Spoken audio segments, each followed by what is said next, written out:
Greetings, what's up? Happy Wednesday to you. And I want to share with you something that every disruptor needs to know. So, just to be clear, a disruptor is a leader who is doing things against the grain in some way, whether it's their personality or it is their work. More likely, it's their work. Purpose-driven work is a purpose-driven disruptor is a maverick. And so a disruptor is someone who is going to constantly deal with isolation. It's just the nature of disruption, right? Because everyone isn't doing what you're doing. Everyone's doing something different, or maybe not everyone, but most people are doing something different. So isolation comes along with the role of being a disruptor. And for people like myself who are both disruptors and connectors, this can be incredibly challenging. So what I wanted to do today was to give you kind of a little bit of a mini survivor's guide of how to be a disruptive leader and still meet your needs for connection so that you don't feel so isolated that you burn out or give up. Because I see that happen far too often, where so many amazing inventors and people who have true genius that needs to get out there in the world, but they're trying to do it all by themselves. And that's just not the way to be the most impactful, nor is it the way that is sustainable in the long term. Because even if you're not naturally a connector, as human beings, we are social creatures. So at some point in time, you're going to need to have a support system, a network, a family, some way to be able to help you to keep going. Now, at times you start out with nothing. I know I've started with both. I've started with a support system and I've started over without one. And it is definitely harder when you don't have one. However, it's totally doable. But what we want to do is sustainably understand how in the long term, you can keep doing your work because your work is important. If no one has told you this before, your work is important. So just very quickly as a recap, I'm Deborah. I am a disruptor. I am a maverick specifically. So I'm really in my mission focused journey right now. And I want to talk a little bit about the 4 stages of disruption, just because I think this is something that is incredibly important for you to understand how not to be isolated every step of the way. So the first stage is the outcast. And so the outcast, it sounds worse than it is. It's just understanding that you're feeling rejected. So that's kind of like the infancy stage of you recognizing, oh my goodness, I'm different.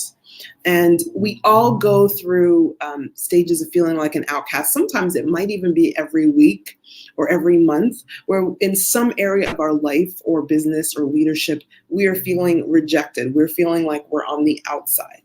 And that's not a bad thing. It's just, it comes with the territory of starting to say, okay, that's like the first feeling. I'm feeling rejected. So when you're feeling rejected, how can you still connect in? Well, one of the most important things to do is to have awareness of the fact that there is always a place where you belong. There's always a place where you are accepted and appreciated as you are. And so the goal is always to keep your eyes peeled and to stay open to those places and to give those places your focus and your attention. Excuse me, because when you can give your focus and attention to people and environments that are welcoming and appreciative of you where you are in this moment, it's going to kind of kindle a fire inside of you. As opposed to if we focus only on the people and the environments that are rejecting us, it's going to make it harder for us to really release from that outcast phase. Okay, so that's phase or stage 1.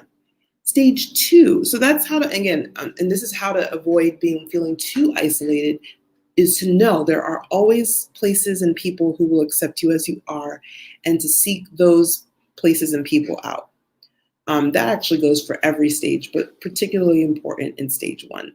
To move to stage 2, where that fire inside of you has been kindled by those people who do appreciate you, is to start to take action, to really start to shift into taking ownership of your experience, whether it is that you're saying, okay, I don't agree with what this, government or institution has set up. I don't agree with requiring vaccinations. I don't agree with, I don't know, whatever it might be, police being able to decide, when I can come out of my house or something. I don't know, whatever it is that you feel very strongly about, start to take ownership of that.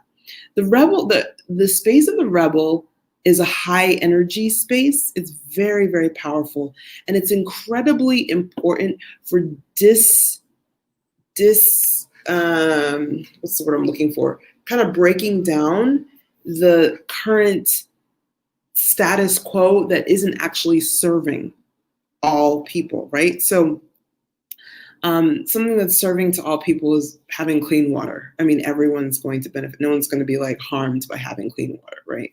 But there are a lot of institutions and there are a lot of practices that are not supportive of all people. And so at some point in time, if you're feeling a sense of great dissatisfaction because of that, the rebel takes action. The rebel speaks up. The rebel may be in the form of an activist, or it might be something a little bit less obvious, like just in the form of making a vote with your dollar, how you spend your money, where you spend your money, right? That could be an act of rebellion to say, I'm going to only buy organic, or I'm only going to buy fair trade, or I'm going to stop purchasing new and I'm going to only reuse what I have, or whatever it is you choose, right?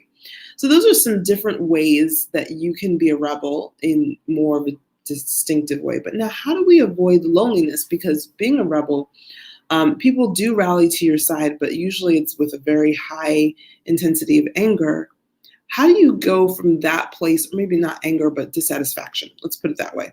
How do we go from that place to a place where we're feeling a deeper connection? That comes from resting. I know that sounds really weird, but that comes from resting. So that's different from feeling completely depleted and tapped out and burnt out.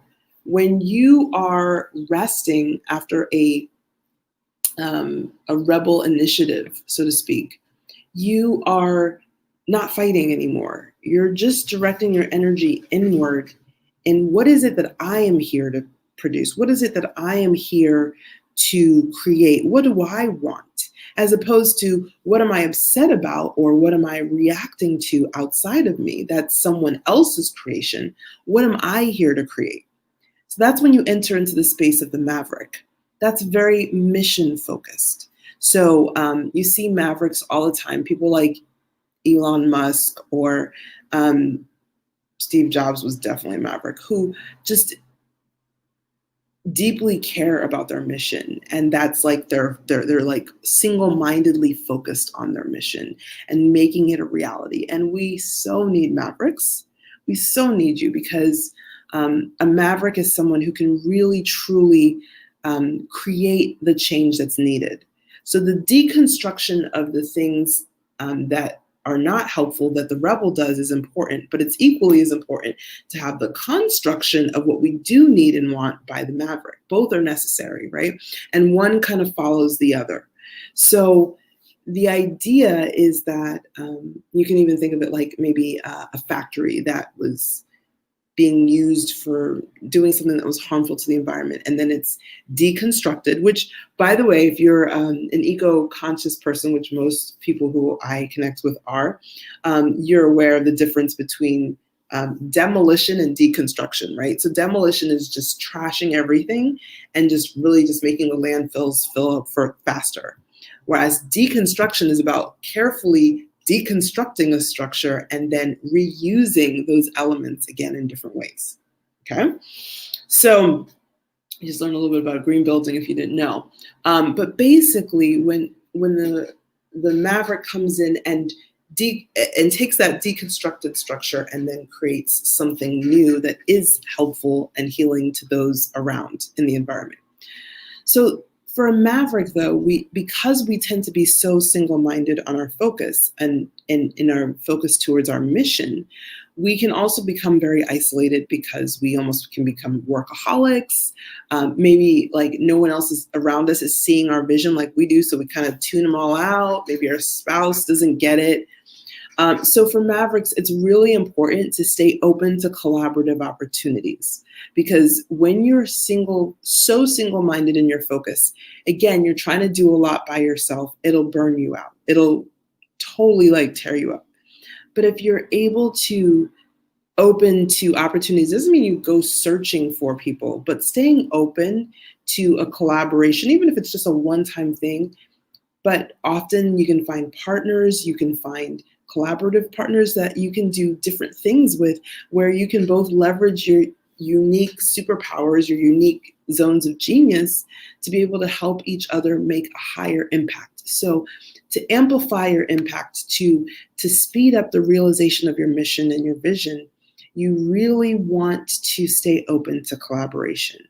And that's it. Like because you're so focused and you're so like driven to fulfill and create something, it's easy to, you're being supported. You're being supported at a very high level because you're taking action, and it's focused and directed action, and it is creative action. So you are very supported. So it's not going to be hard for you to find people who will support your work. And then finally, when we get to global villagers, there's no isolation there, because in the space of a global villager is the recognition that we are all one. And there's no longer the focus on the mission. It's now the focus is really on lifting others in earlier stages up and supporting them in the work that they're doing and helping people around us to feel supported. And so the global villager takes on the role of more of an elder and more of a wise one, a sage, a mentor, a guide, a friend in need. And we owe so much of what we know in our body of knowledge and also in the philanthropic work that's going on around the planet to global villagers, because they're the ones who like built the empire, sold the empires. Now I'm really about giving back and really uplifting and supporting true initiatives to support humanity. And I say true because, and I'll talk about this in a different video, but a lot of times what we're applauding and what we're saying is so great is really just reinforcing artificial man-made constructs that actually do need to be deconstructed, which is what the work of the rebel is. Okay, so I hope that today you've gotten some more clarity as to the different stages of disruption, their unique characteristics, but even more particularly how you can avoid feeling isolated and disconnected while moving through these different stages, honoring yourself wherever you are on those stages, and also constantly staying open to receiving support and appreciation, because we need our disruptors on this planet to feel supported. We need our disruptors to be operating at our best, because there is so much that needs to be disrupted in our man-made artificial environment to get us back to living more and working and leading and doing business in ways that are far more aligned with universal laws. All right, so I look forward to reading your comments. Hey, what's up, Trevor? Thanks so much for joining me live. And looking forward to reading your thoughts in the comments. All right, much love. Bye.